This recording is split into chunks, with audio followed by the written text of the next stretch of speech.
Hello Exiles and welcome to a new video. So, I'm finally making my first currency strategy video for this league, 3.26 Secrets of the Atlas or Mercenaries in PoE 1. And this time it's gonna be Snoobale style again, because I find his videos so chill to watch, so chill to listen to, and for me they're just perfect, and you know, learn from the best and then make your own style from that. That's what I'm trying to do. So it's gonna be nothing less than 100 Jungle Valley maps, and there's gonna be 4 main objectives in those maps. And the first objective is going to be divination cards, of course. Second objective, Eater of Worlds altars. So hopefully we're gonna get some divine altar jackpot.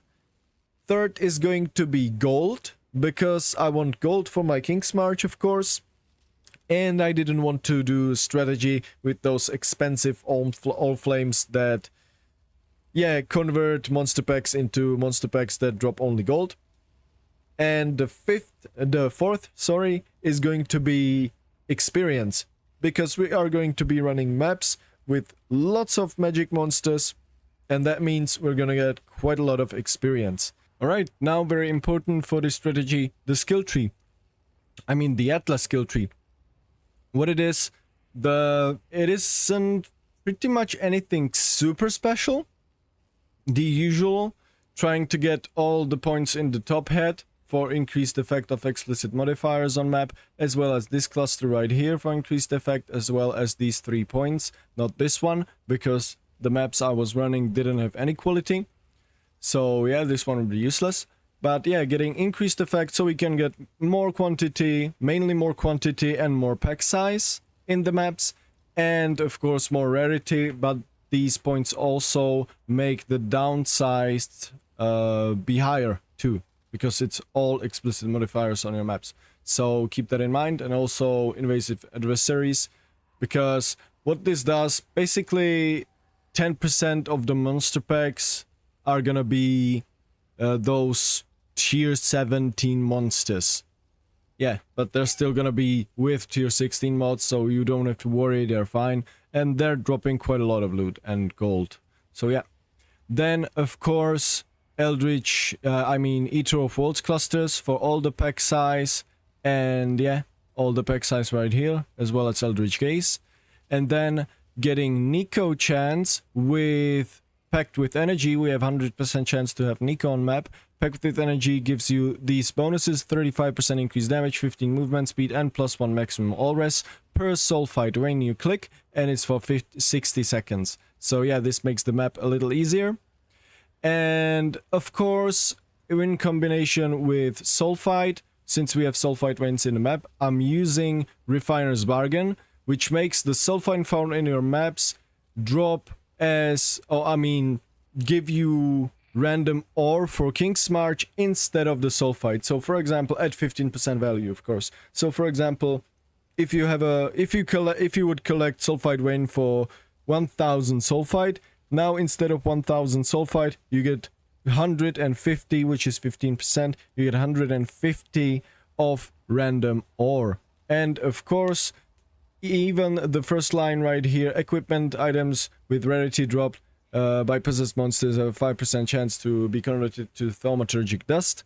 That's why we're using Seance right here. Up to 5% of rare monsters in each map are possessed. So that means those possessed monsters basically have a chance to convert part of their loot to the thaumaturgic dust. And it adds up, and you get quite a lot of thaumaturgic dust this way, if you take it. Just don't mind the wording in this sentence. It's really confusing, but you're gonna be getting quite a lot of thaumaturgic dust this way. And yeah, other than that, get the rest for Settlers of Kalgar clusters, because we're gonna want the chance to spawn ore deposits, and this way I'm guaranteeing 1 ore deposit, and I'm getting 1 more from or 2 more actually, maybe, from the map device. And we're taking Bismuth Infusion to get a higher chance to get Bismuth ore, because if you click the Bismuth ore vein, then it basically adds to all remaining magic and rare monsters in the map modifiers, which makes them drop more loot.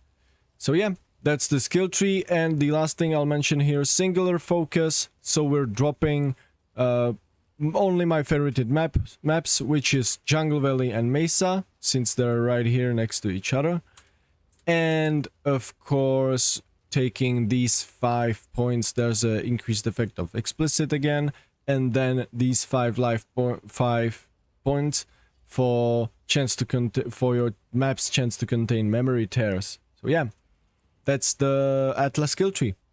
And now, really important information about the Atlas, why I'm running Jungle Valley, and why Mesa is my other favorite maps.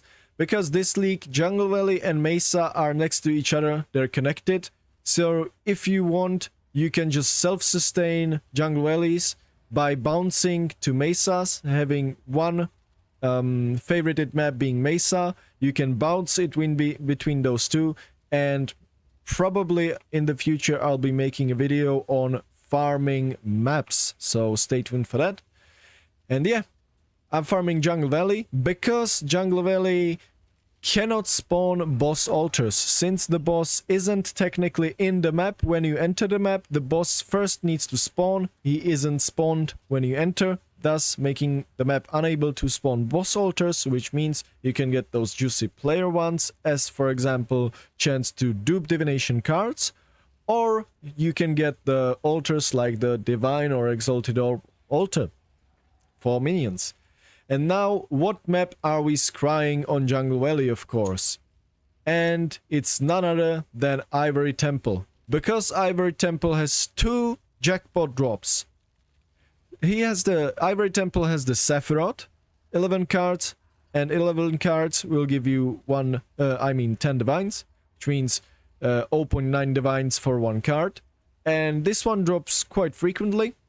And it has the really jackpot card divination drop, Icy Brothers, and it's 2 cards for 2 fracturing orbs. So depending on the price of fracturing orb, currently I already dropped one when I was testing the strategy, and I sold it for 4 divines. So depending on the price of fracturing orb, but it's nice to have not just 1 but 2 divination cards, of course. And if you don't know how to scry a map, you can scry it by just running the map. You need to, in this case, buy or have Ivory Temples. And you need to find Nameless Seer in that map. And how to find Nameless Seer?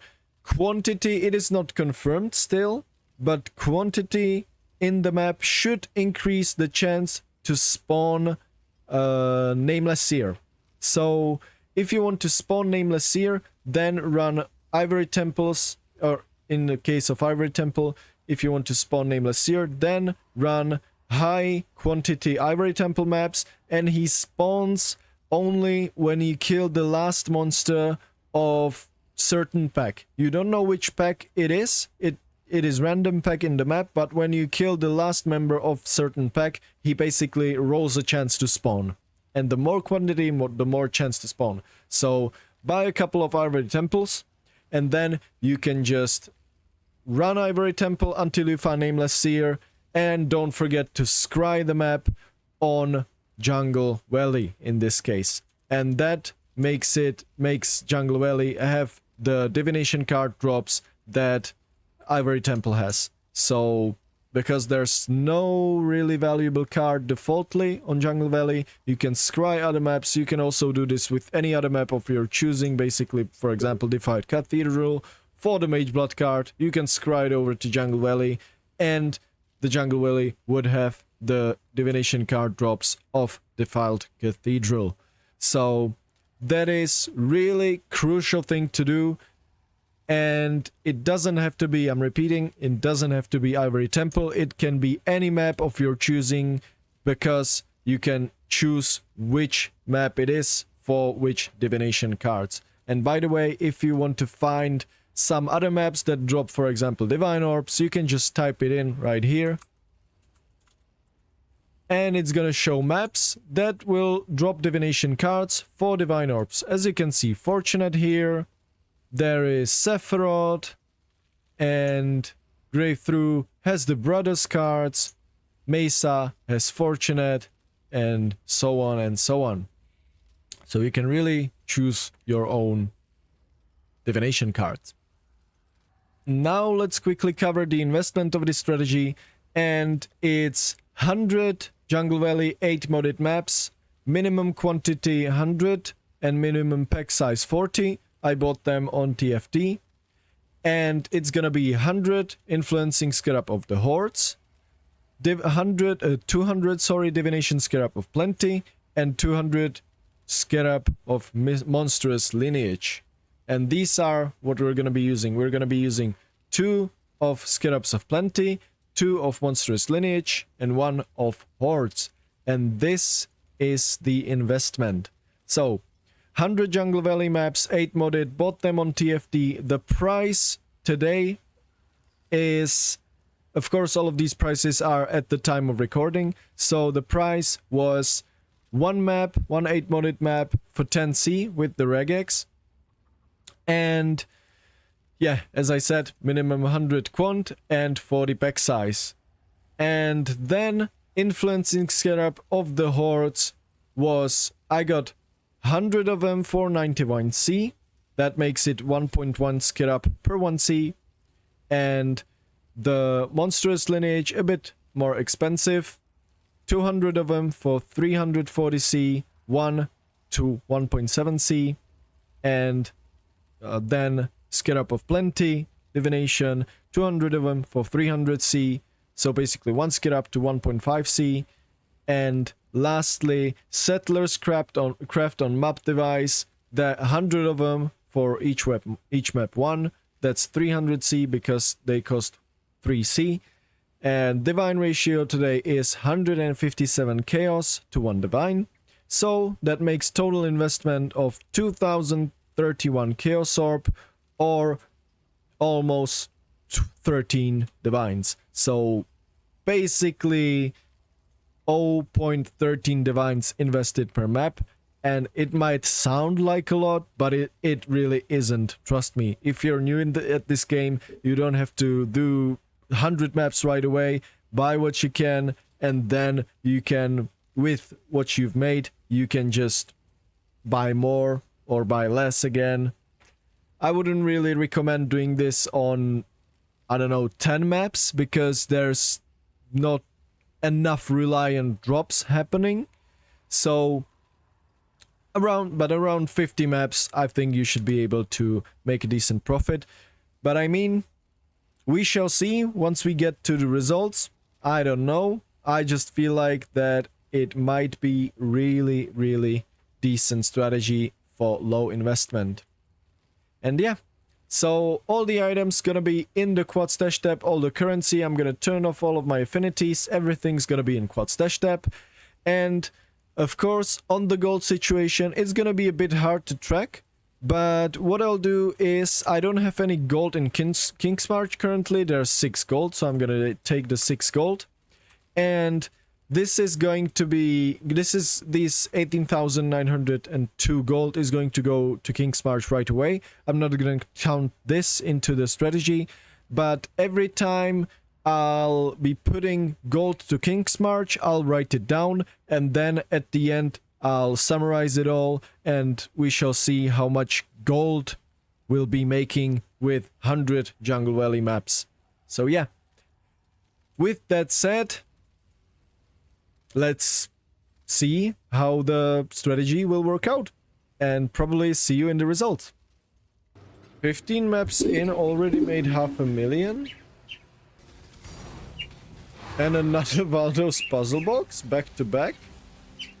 I just dropped one. Sucks. Ah, Schwing, finally. Oh, second Sephiroth, finally. Took its sweet time. I was estimating 1 per 10 maps. There was a dry streak of like 25 maps without a Sephiroth. Yeah, what the hell is that enemy? That is a well-fed Soul Eater. Thank God that it's targeting my golems. Oh God. I find the infamous kineticist. And she's using these dogshit support gems. And doesn't have haste. Oh, shrink. Sephiroth. Oh yeah. Tides of change. And that's why motorcycles are so loud. Because some of them rev to 16,000 RPM. Another nameless here. Got the Ahuana's Bite. Let's one see. Arakali's Fang? Wait, isn't that... Wait, isn't Arakali's Fang a tier 0? No. If it would be a tier 0, it would be worth way more. But yeah, I got a nameless seer, so that's a tier 1 then. Okay, my... I think 7th nameless seer now. Arakali's Fang, let's go. Baldo. Oh! Ring! Oh, finally! A divine orb! I can't believe that it took, what, 63 maps to get the first divine or exalt. I didn't even have an exalted orb. What the hell? And an exalted orb following. How? How is that possible? Took 63 maps to get a divine or an exalt. 63 maps without either one, and all of a sudden they both drop in one map. What?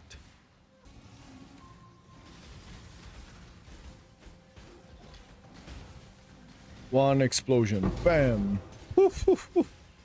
Oh yeah. That's what I'm talking about. Yeah, this is why I made this build. Sephiroth. That was a nice... Oh! Another swing? Third swing? What? 3? Wait, what? Alright, so I am quite lucky because these yellow dots you can see on my minimap, these are the lost shipments you can get through this node on the skill tree. So basically 6% chance for each ore in your maps to be replaced by a lost shipment. 6% chance. So, and I've got 2 next to each other, but not just 2, 3. That means I rolled, with this map I rolled 6% chance 3 times, right? Oh! I hate it when you see those little almost invisible divination cards just flying on you like 50 per second, maybe more. And then you're immediately dead. Oh my god, these monsters are so frustrating. So frustrating. There it is, a divine shrine, click it. Oh yeah. Yeah, that will be the highlight of the strategy. And exalted orb. That one's random, by the way. Oh yeah. So give me those divines. Where are they hiding? Unfortunately, it's only 3.6%, not higher, and I don't have currency dupe. But 3.6% is better than nothing, right? Ah, there it is. So that's the third divine. I really was hoping that I'm going to hit the checkpot, so people in the video can see what we are truly after. And that it has some nice potential for jackpots. Haha. And still, I think 11 more maps to go after this one. Yeah, that feels good. And by the way, I already know that I made a quite nice profit even without all of these divines from this map. Yeah, basically I've covered all the investment with just this one map right now. Just like that. Just like that. Oh yeah. Oh yeah. Oh yeah. First 64 maps without an Exalted Orb, without a Divine Orb. Whew. Oh yeah, now it's paying back. Tides of change. I wonder how many am I going to get. I've stopped counting. Oh. Oh. To be careful around these monsters. Yeah, by the way, these divination card influenced monsters, they're super reapy. 15 divines. That's not bad. Not bad at all. So already one map equals profit. Just like that. Just hit the divine altar, lol. Okay, so I'm done with all 100 maps. If you're wondering, I didn't count the time, but I didn't have any timer or anything. But roughly it took me like 8 hours of gameplay. Let's say 7 to 9 hours if that's important for you. But I'm not gonna lie, I thought that I'm gonna be leveling quite a lot in these maps. I didn't do a single level. Still level 93 Methyl Red Enjoyer, because those divination-influenced monsters with some bad modifiers in the maps or alter modifiers, they are rough. And you basically cannot avoid their damage, because not the purple balls are not what's actually that dangerous in those monsters. It's actually those cards they have around them, and they're basically invisible, and they shoot them at the rate of millions of attacks per second. So it is crazy. You're getting crap ton of hits on you, and if you combine it with something like Physicless Extra Chaos and also Inflict Withered on hit, you're immediately gonna have the maximum Wither on you, and you're gonna basically die because it's chaos damage and it's gonna go through my energy shield straight to life. And then the only real thing that's protecting me is 75 chaos res, and yeah, that's not enough. So those monsters were rough and I was dying a lot, but I did it.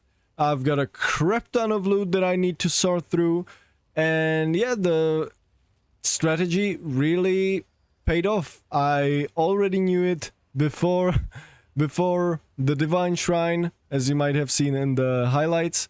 So, I mean, not the shrine, but the altar. And by that time, I was already in quite a good profit, I would say. And with that, it's gonna be even more.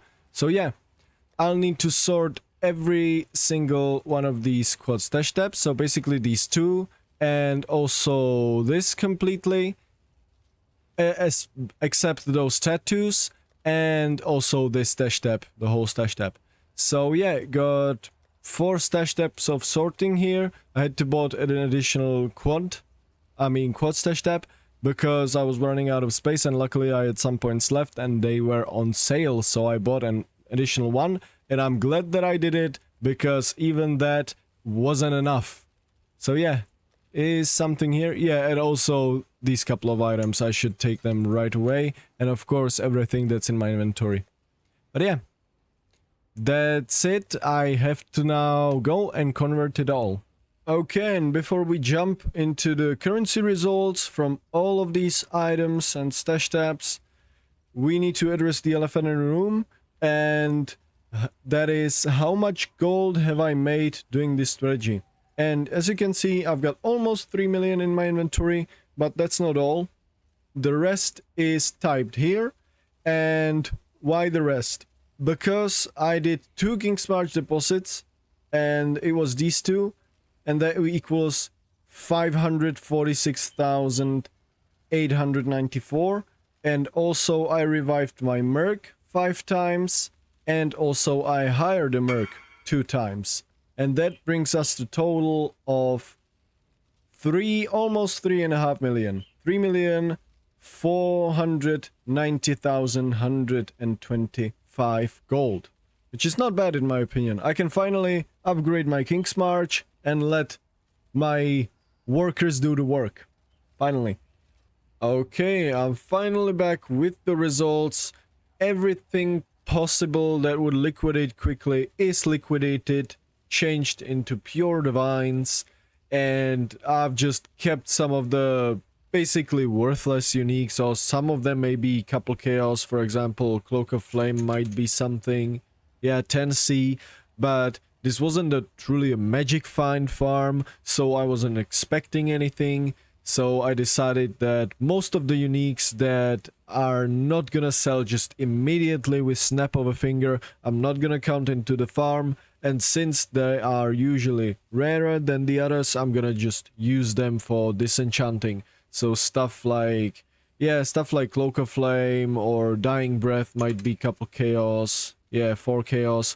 I couldn't be bothered selling all these items for this amount of C. At this point, I should be only doing trades for like 10C, so I didn't bother. At least Rock has got some fun prep for him here. But yeah, the main dish, let's say here, is this tab right here. 58 Divines, 25 Chaos Orbs of pure happiness, and also 172 Jungle Valleys that are all uncorrupted. And why I didn't sell them, I would be able to sell them definitely for 4 chaos apiece. I would say even 5 chaos apiece. That's the amount they are selling on TFT, but I wouldn't go and sell them on TFT. I would sell them normally on a trade site. But yeah, I didn't sell them because I have plans for them, because I was thinking, now that I've got quite some gold, I can set up my mappers.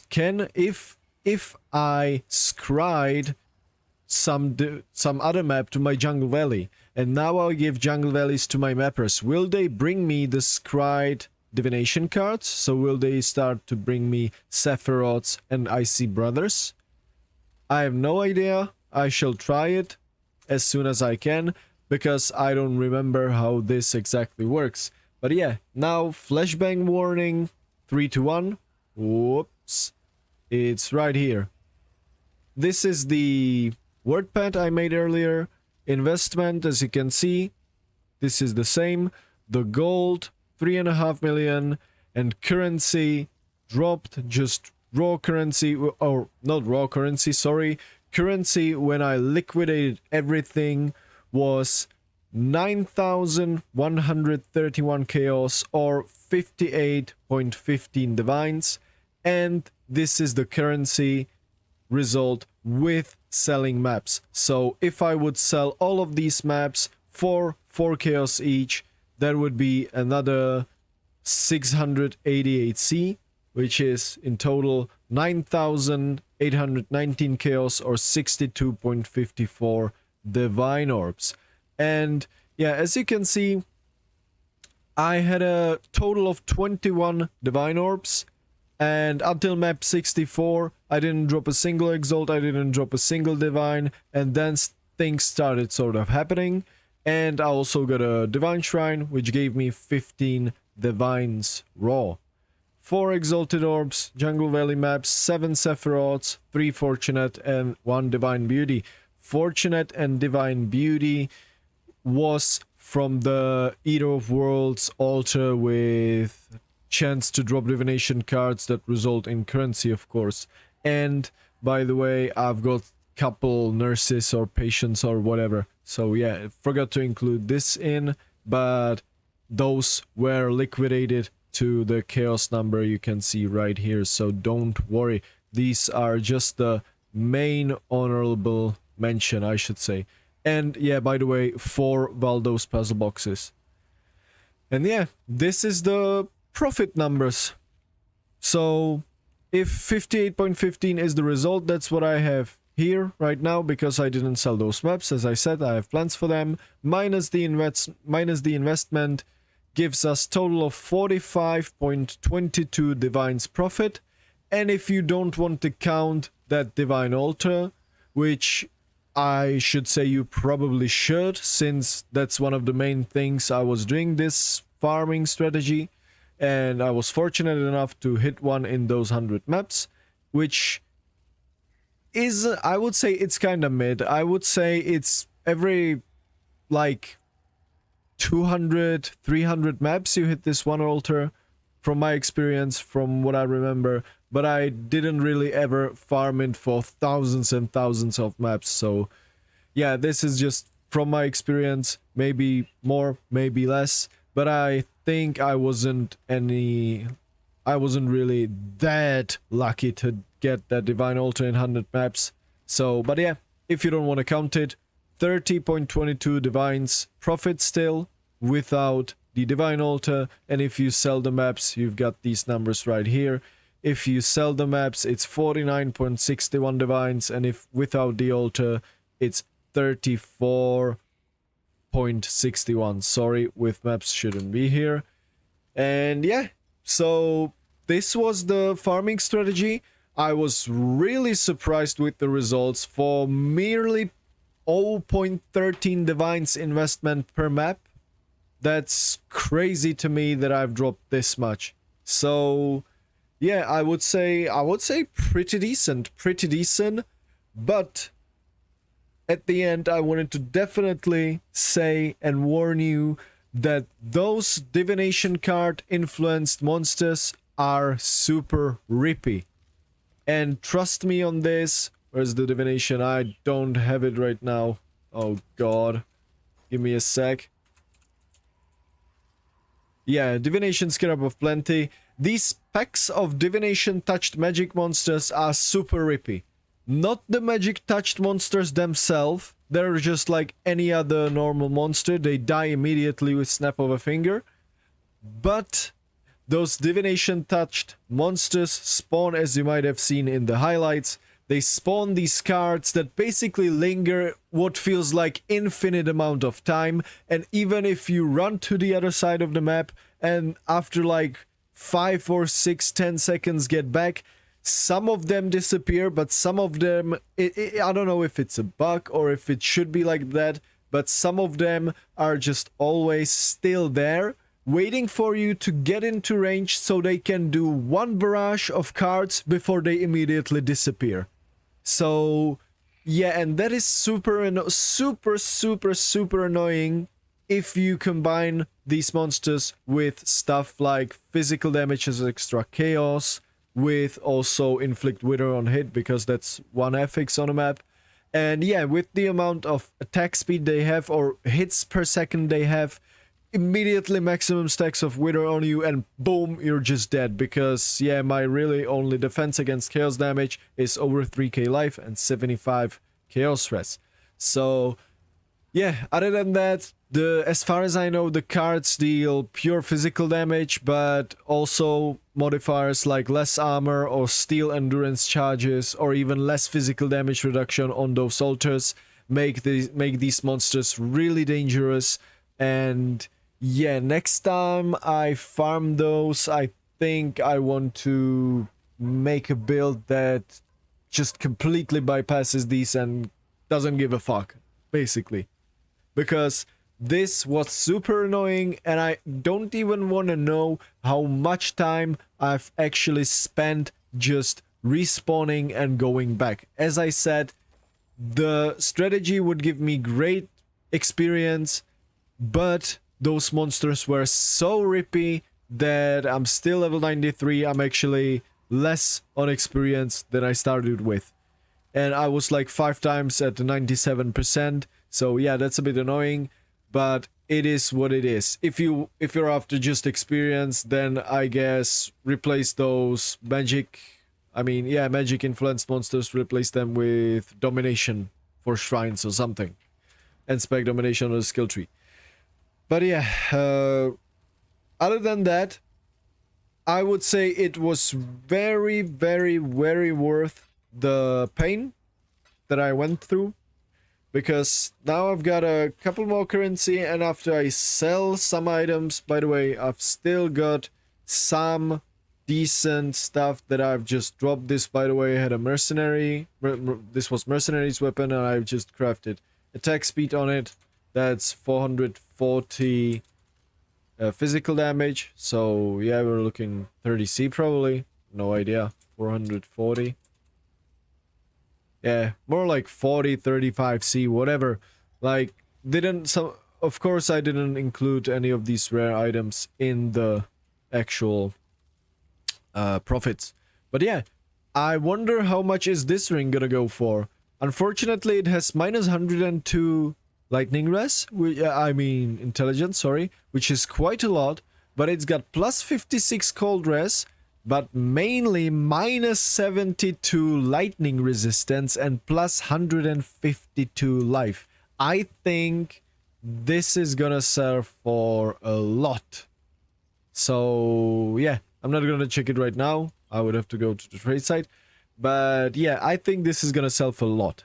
And yeah, for some reason, I encountered, I think, 9 nameless seers. The best thing was Arakali's Fang for 19C.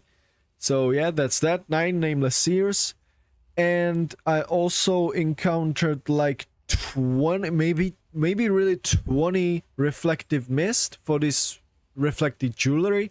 So I actually think that nameless seer, it even says it on the wiki that it is likely that it says something like that it is likely to for quantity on the map to increase the spawn chance for nameless seer, and I think that's very true.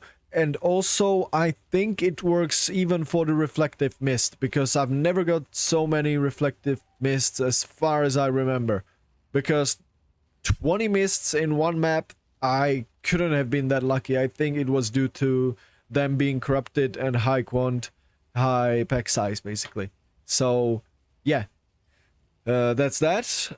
I think I've covered kind of everything, and I think I should do one more farm before I do my next character, because I already know what I'm gonna be playing.